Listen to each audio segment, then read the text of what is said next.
are here, all of us are here by divine appointment.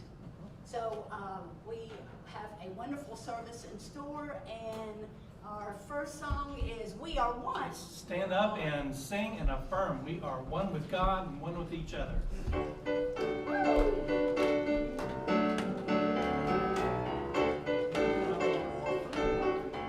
you go. We are one with God and one with each other. Everyone we meet is our sister and brother. You be you and I'll be me. We're all members of one family. Live in harmony, harmony. We are a part of all that we see. Live in harmony, harmony. We can be different and still live in harmony.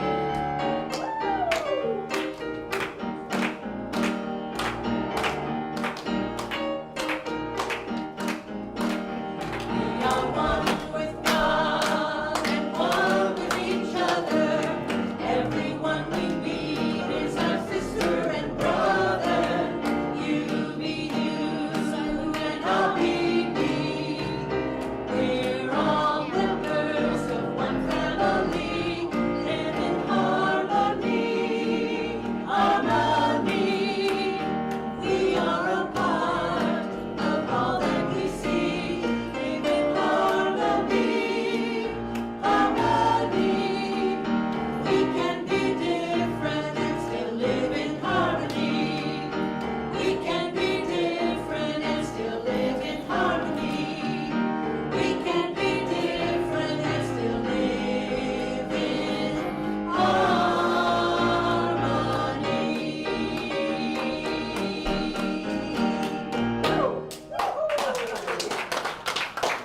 Good morning. Good morning. Good morning at Music City. Good morning. Are you ready to rumble? Are you ready to rumble? That's right. We have a couple of announcements. Please visit our new website. We have a new website. Same address, www.unityofmusiccity.com, to see the results of our members' survey and much more. Oh, that's good to know. Okay, so I'm going to visit. The prayer chaplains are available for your prayers if you have something that is heavy on your heart. I think all of us probably have had a little heaviness this week in reflection. But, sometimes things just weigh you down, and you need somebody to share it with. And our prayer chaplains are those people. But a prayer chaplain, we're all chaplains at different times, aren't we, to each other? But it's good to have friends, but it's also good to have someone that's special that holds that space. Or any concerns that you might have or prayers that you would like to have prayed with you. There's also a prayer box in the back of the room. If you're here present with us today, drop your prayer concerns in that. Any and all prayer requests are welcome and answered.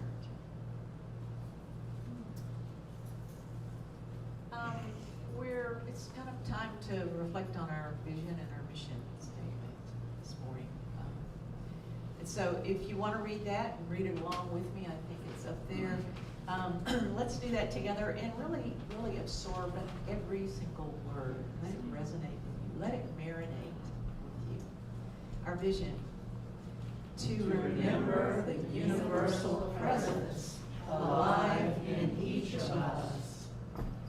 Our mission: we create experiences for expanding consciousness and awakening infinite possibilities. And our purpose: we create a sacred space for authentic transformation. We do.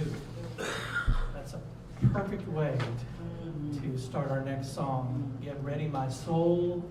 I'm diving in. So let's all stand up for our monthly mantra. Get ready.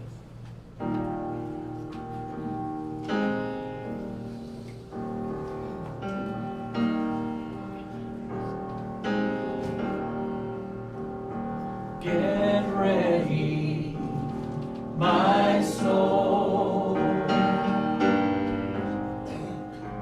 I'm diving in, get ready, my soul.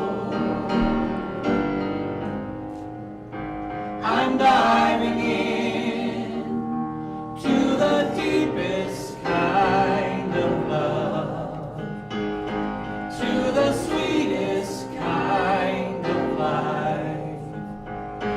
Get ready, my soul. Everything I've ever done, everything I've ever seen, everything I've lost or won, everything I've ever dreamed has brought me here to the present moment, here to a new beginning, here, and I'm seeing life so clearly now. Get ready, my soul. I'm diving in, get ready, my soul. I'm diving in to the deepest kind of love, to the sweetest kind of life. Get ready, my soul. And here I go, deeper, deeper, deeper than I've ever been before. Here I go, closer, closer, closer to my sacred source. And here I go, deeper, deeper, deeper than I've ever been before. Here I go, closer, closer, closer to my sacred source.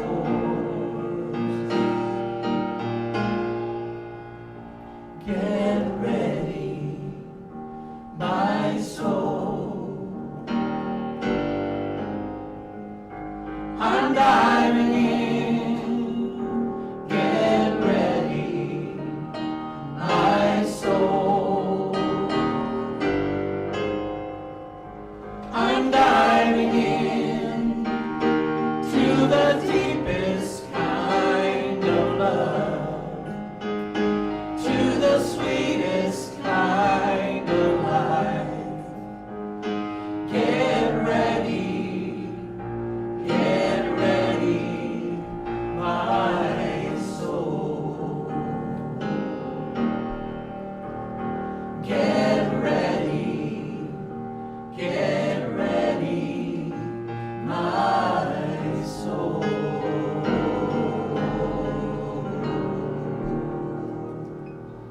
Thank you. You may be seated.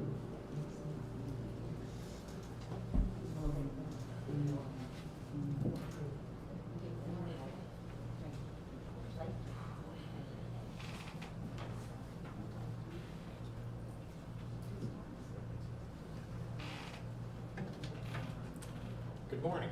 Morning. Our affirmation for today, I'll say it once and then please repeat it with me. Remembering my true nature as the divine presence of pure love makes all my relationships sweeter. Together. Remembering my true nature as the divine presence of pure love makes all my relationships sweeter.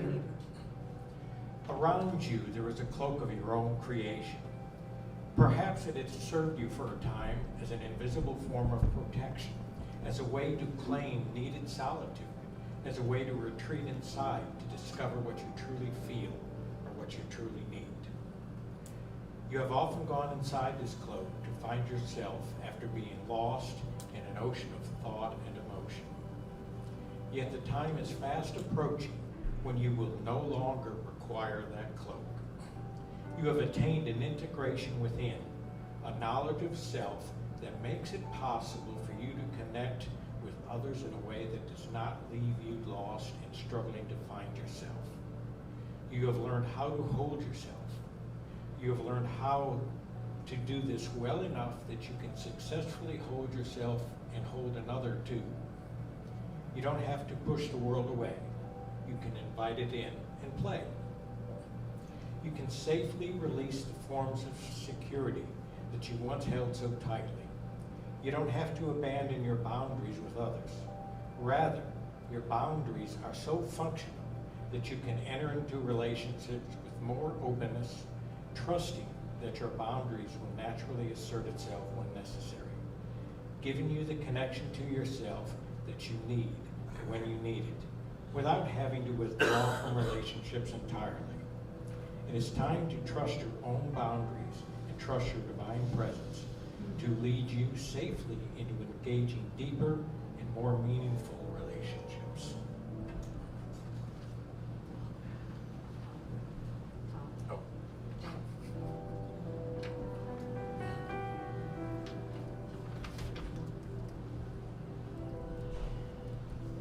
So let's just stay in that space that we've already entered with that beautiful music and the reading. Close your eyes if you feel comfortable. Begin to focus on your inhalation and your exhalation.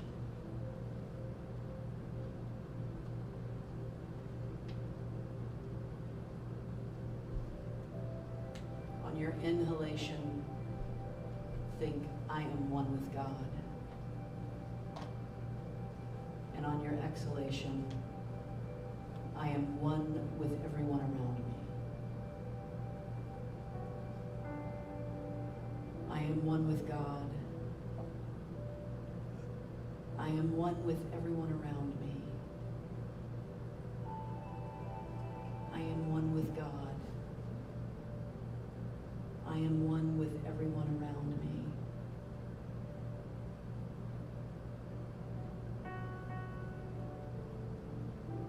And together, let's just sit in those two thoughts, the breathing in and the breathing out of oneness. In the silence. In the silence.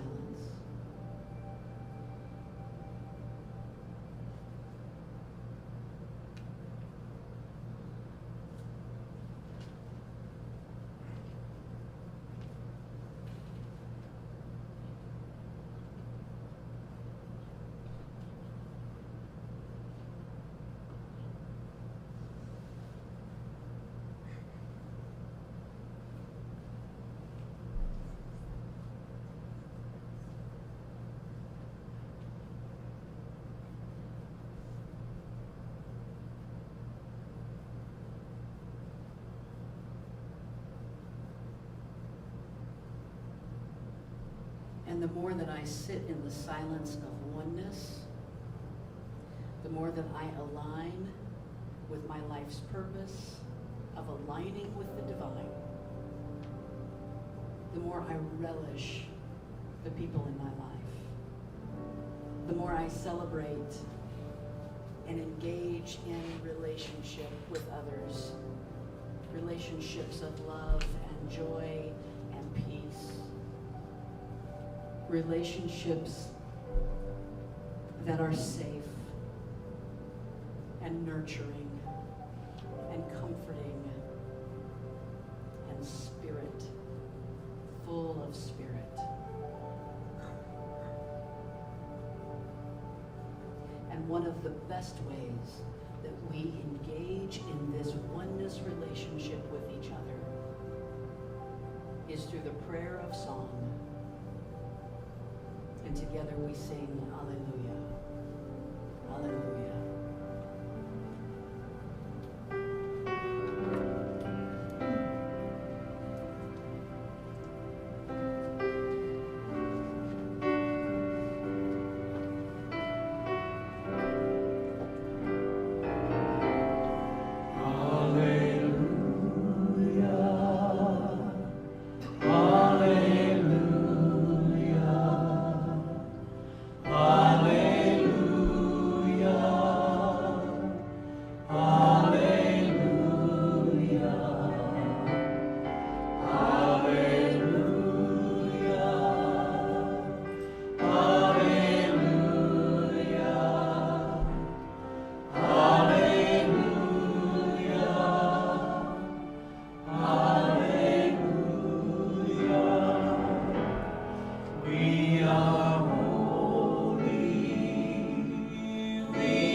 Let's just stay in a prayerful place for a moment.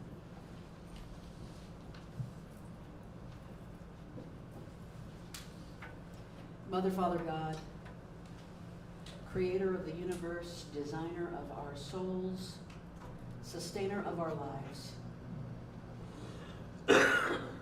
we declare our intention that something about our time together today will work to more perfectly align us with you. And so it is.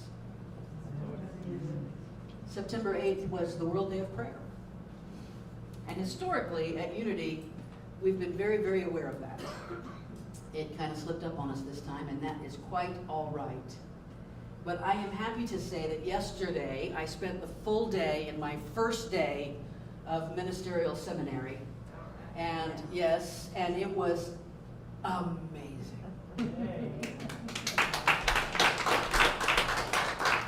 My only regret is that all of you couldn't have been there because you would have loved it. You would have loved it. And because, I'll just pipe y'all into the Zoom, because what was great about it, we had people zooming in from South Africa, Edmonton, Alberta, Canada, Reno, Nevada, New York City, all over, and joining together in this beautiful oneness.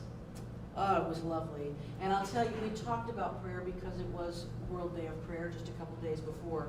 And so it's been on my mind. So I wanted to have a moment of prayer with us today. None of that has anything to do with what I'm getting ready to talk about. Well, kind of not. It all has to do with it all, doesn't it? The beauty of reframing. So, in my 20s, I mentioned last week that in my 20s I spent about a year in therapy with this wonderful, wonderful person named Lynn, who was the first person who introduced me to unity. And we did such wonderful work with each other. I still pull out old things that I got from her. And of course, after our year together, she left her practice, and I think it might have something to do with me. I'm not sure. No, not really. She moved out to New Mexico to become an artist, which was wonderful. But I remember specifically one day in therapy, I was kind of in that little woe is me, down on me kind of place. And I remember saying, I'm so lazy. And Lynn looked at me and said, oh, are you? Okay. Are you always lazy? No. Do you work for a living? Yes. Do you have energy at work? Yeah. You told me that when you were in college you liked doing plays. Did you have a lot of energy when you were doing plays? Oh, I would go from sunup till sundown when I was doing plays. She said, so we need to rethink that statement, don't we? We need to look at that again.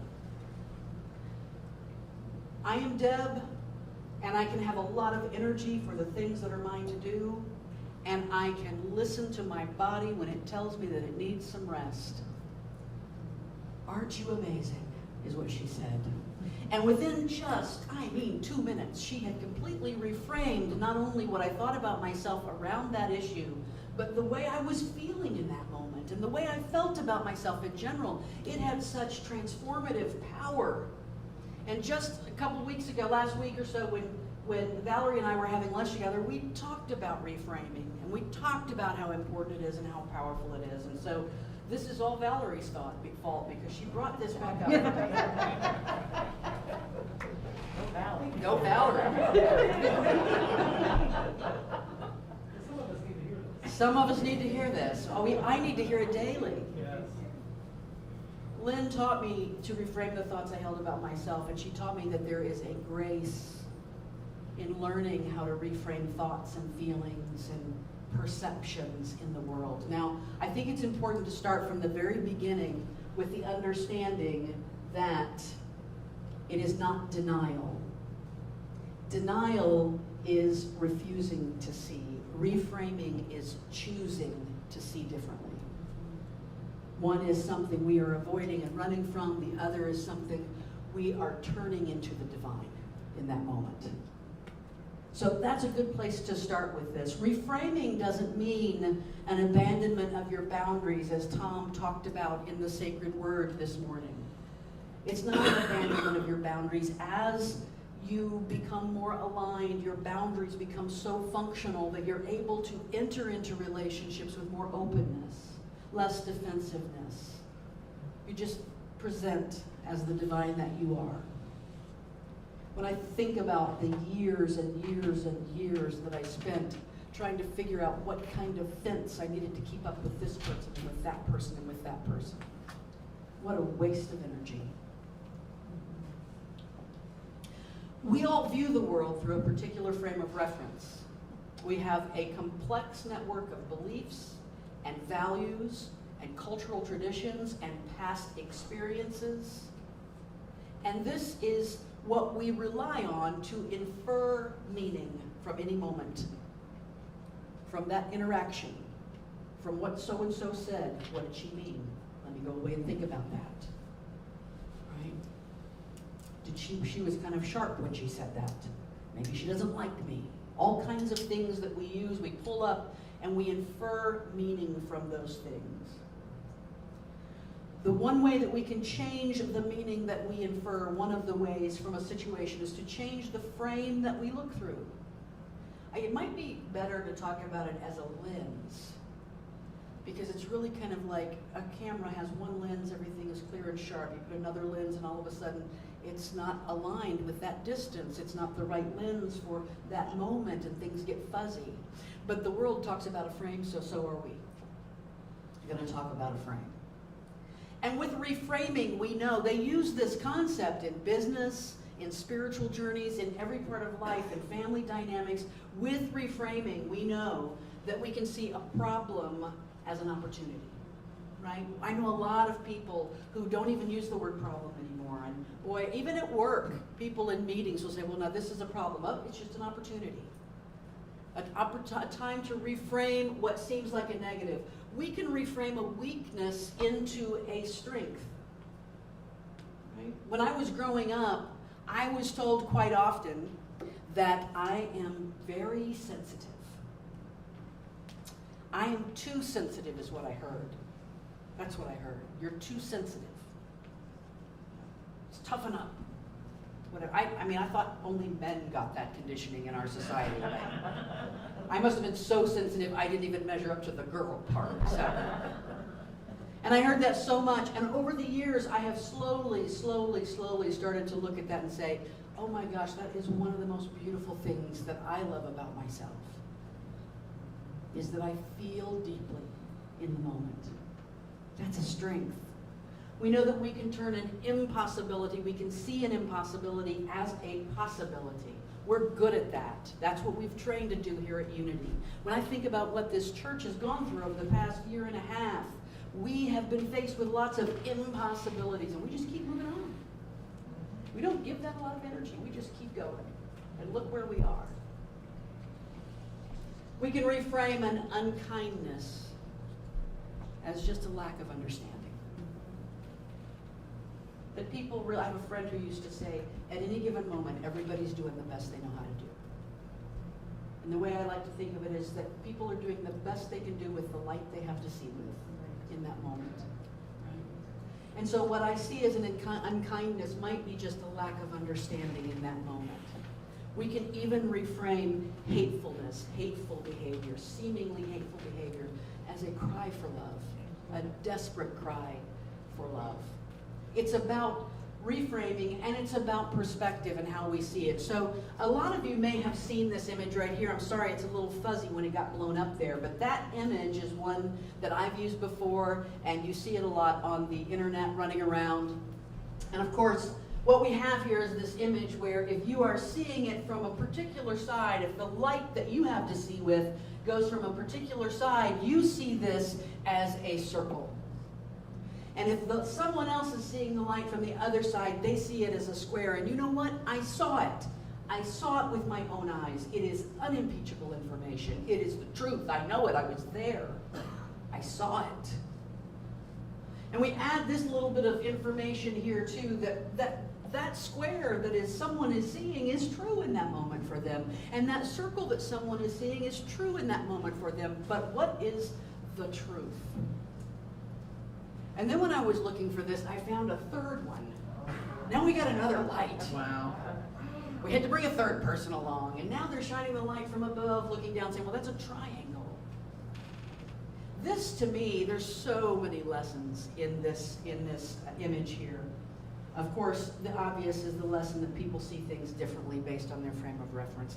I also see a beautiful metaphor for our ego projections and our true nature. Right, who we truly are is really not at all those ego projections that we put out there.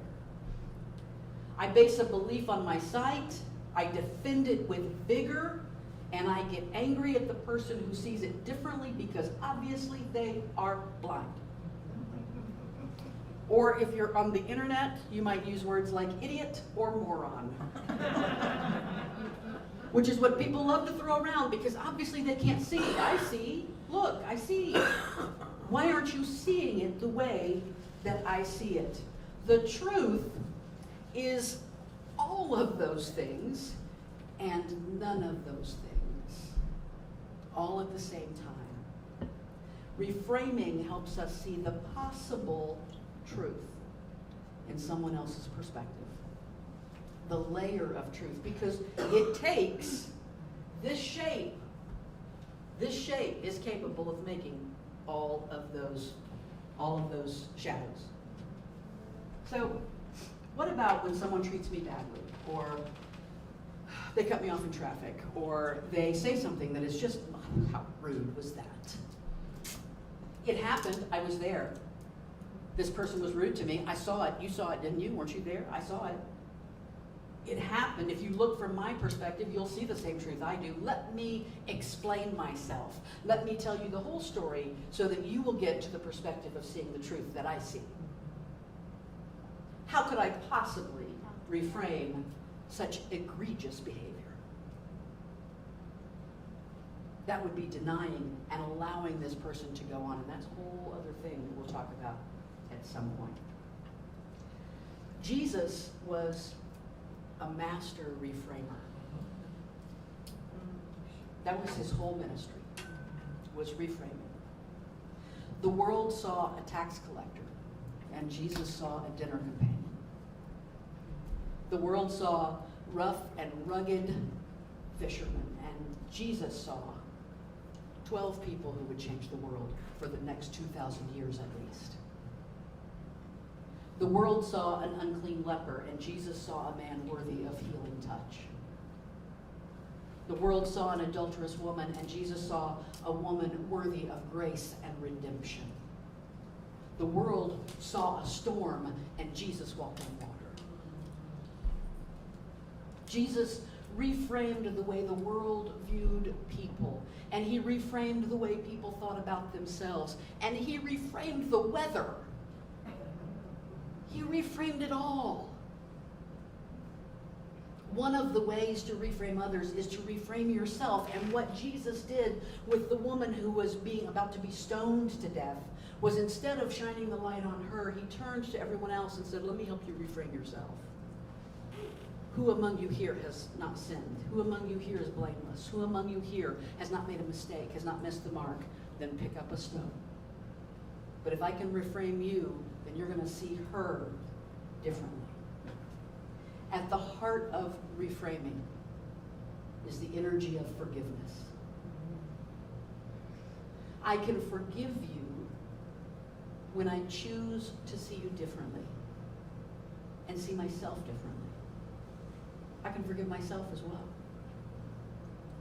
Lewis Smedes is a Christian theologian, and was a professor at Fuller Theological Seminary, and he said, to forgive is to set a prisoner free and to discover that the prisoner was yourself.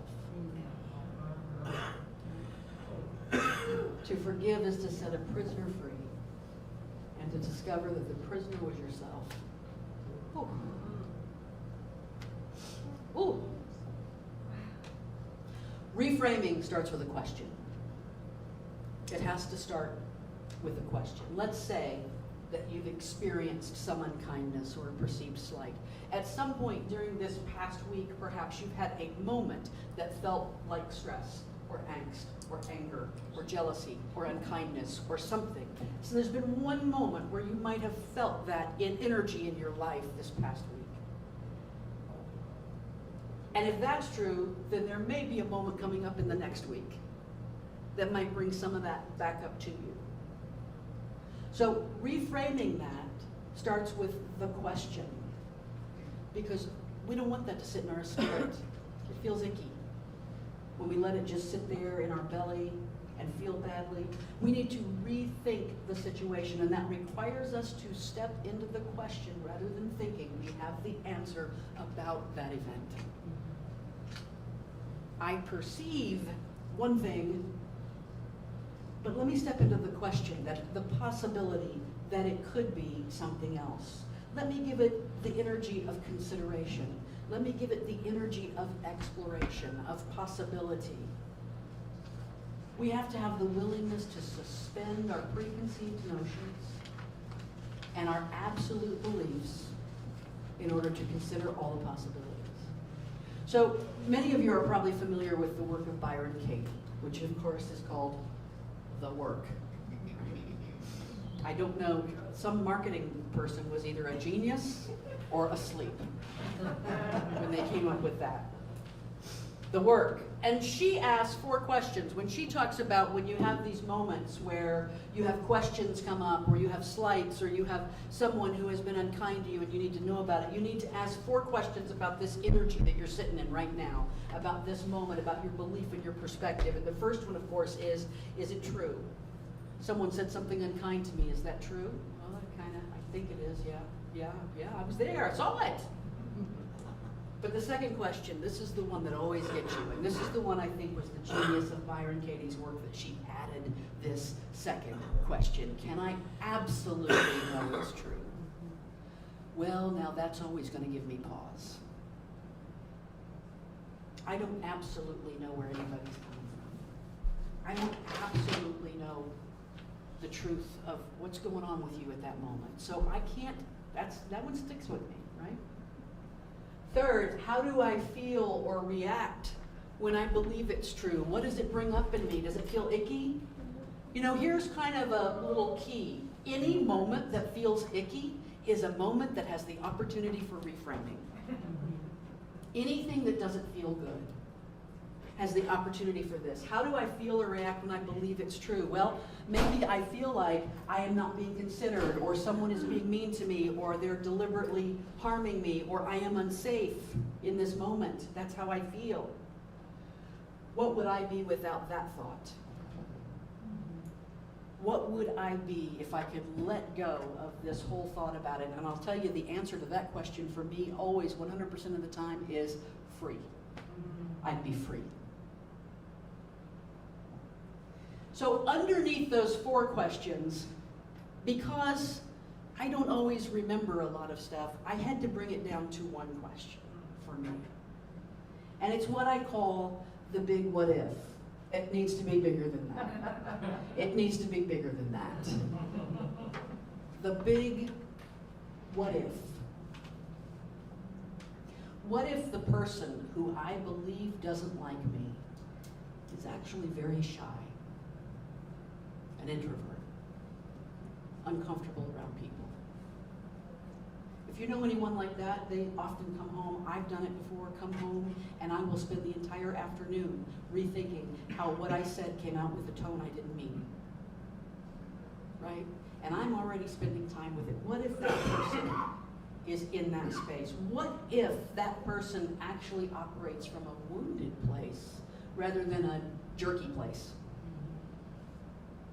What if I'm feeling hurt by your behavior because I've forgotten my own divine essence?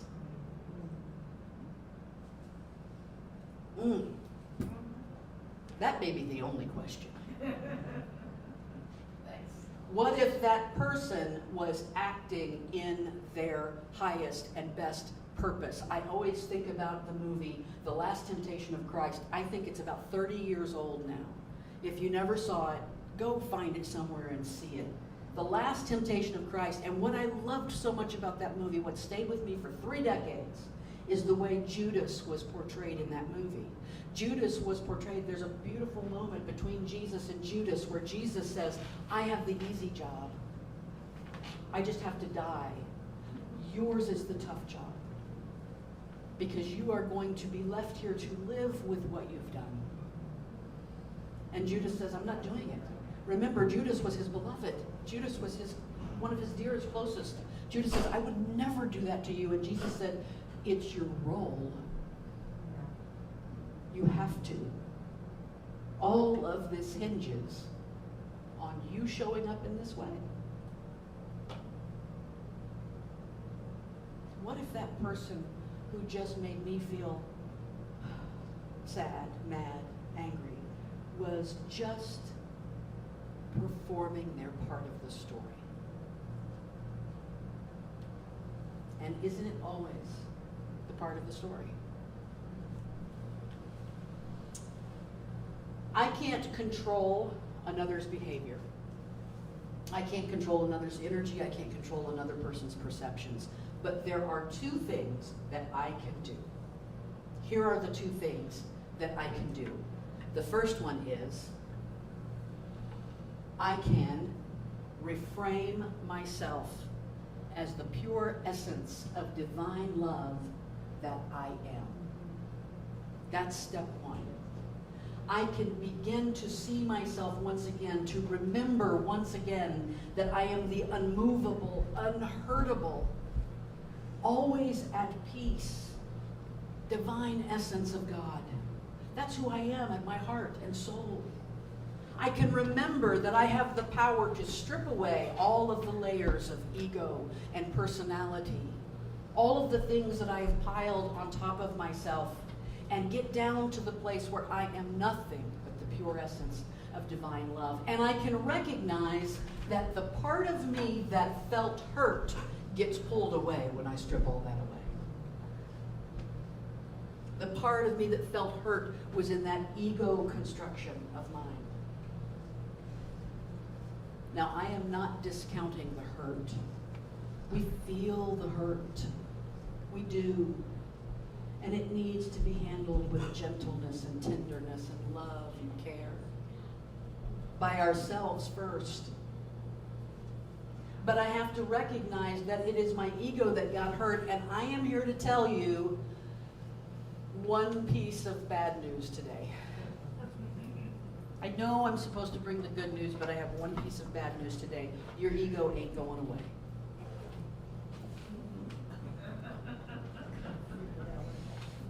The ego is not going away, but that transformation that we talked about, the one that I said, I'm not sure I liked the word transformation. The transformation is for the ego, right? The divine self never has to change one iota, but that ego has to go through that transformation. And as we align with the spirit of the divine and remember who we are, you know what happens to that ego? It becomes transparent. It becomes this transparent. It becomes a reflector of the divinity within us. It becomes translucent, letting the light shine through into everything that we do. It's no longer this dirty old tarp covering everything up. It's a magnifying glass of spirit. The ego is no longer a prison. It becomes a prism of light that turns everything within me into a rainbow on the wall. Pride is this Saturday, by the way.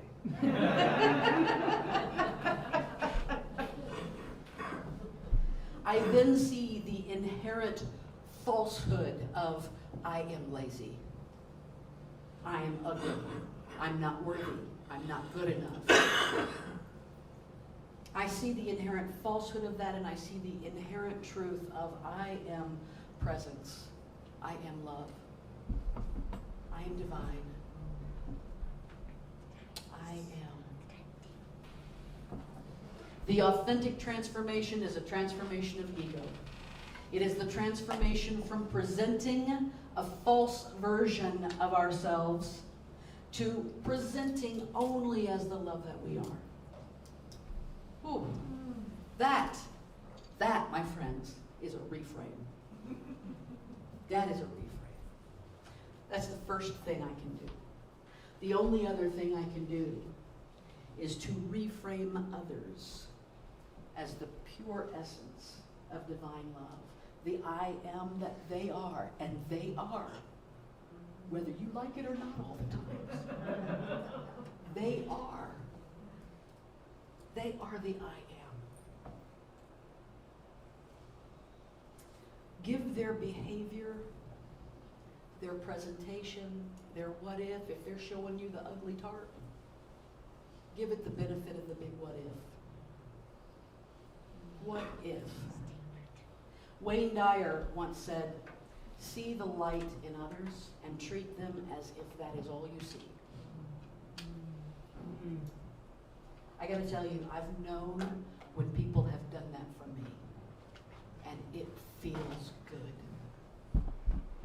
I've known when they didn't take what I gave them, and instead saw me for who I am. That is grace. Denise Jurgen apparently watched the talk last week because she sent me something this morning about letting people see your tears, and this is her fault. This is all her fault. You know, doing this second piece of seeing others, of reframing others, without doing the first piece, that's just psychology. We can learn that trick.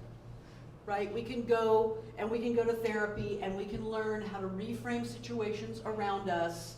And you have to keep reminding yourself over and over and over again, and you have to be diligent, and you have to see your therapist, and you have to return again and again and again to the work because your ego is trying to drive the bus.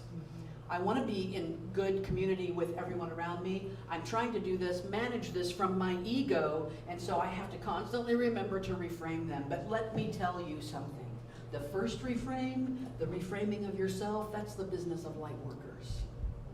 That's the business of spiritual awareness and enlightenment, the spiritual evolution that we go through. It's the business of teachers and gurus. I don't know that I'm going to say that if you take care of the first reframe, the second one will take care of itself.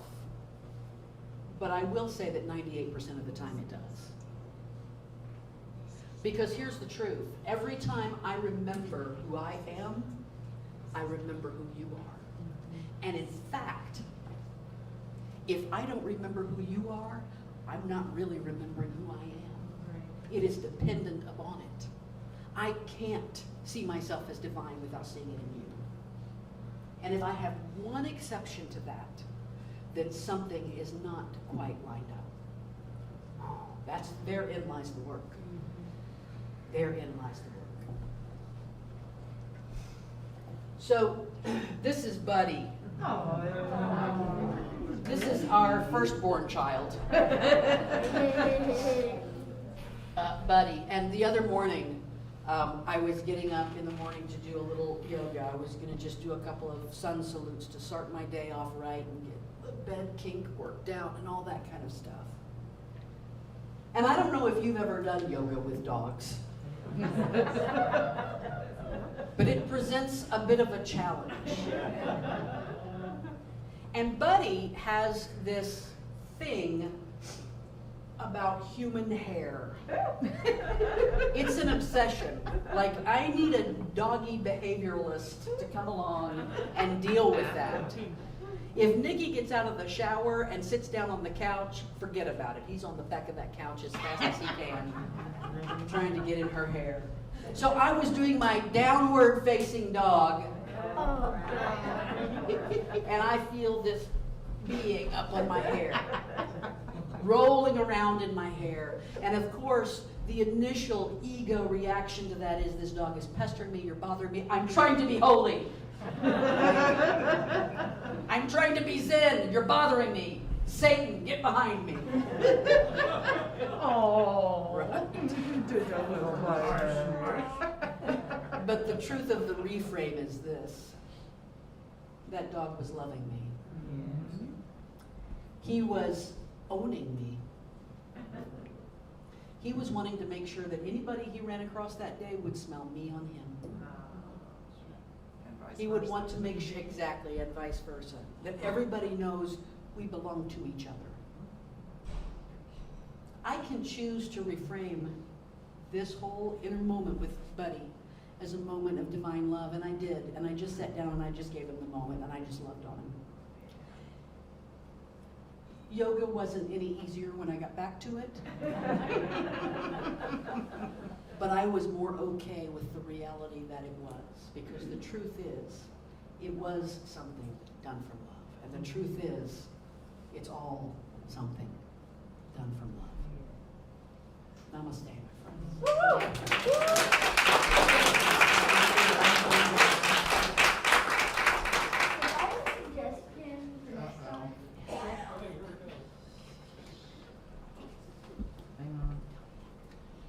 I don't know about you, but I have a few things that I need to work on reframing this week.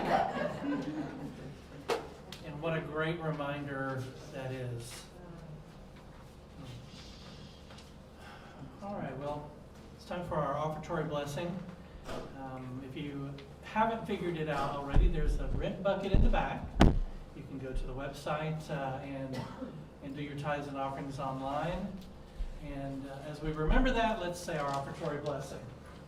Divine love flowing through me blesses and multiplies all that I have, all that I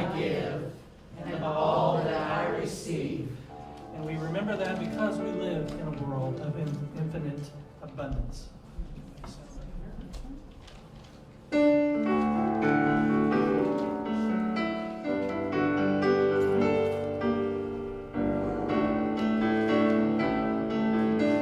Everybody sing with me. I live in the midst of infinite abundance. I give freely and fearlessly to life. I live in the midst of infinite abundance, and life gives back to me. I live in the midst of infinite abundance. I give freely and fearlessly to life. I live in the midst of infinite abundance, and life gives back to me. And life gives back to me. Let's say together the prayer of protection. The light of God surrounds us. The love of God enfolds us. The power of God protects us. The presence of God watches over us. Wherever we are, God is, and all is well. Everyone stand together and let's sing All Is Well.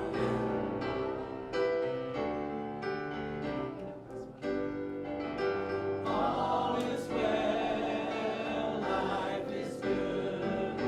We are truly blessed. All is well, life is good. We are truly blessed. All is well, life is good. We are truly blessed. All is well, life is good. We are truly blessed. All is well, life is good. We are truly blessed. All is well, life is good. We are truly blessed. We are truly blessed. We are truly blessed. So it is. Thank you guys. Have a great week. We'll see you next Sunday.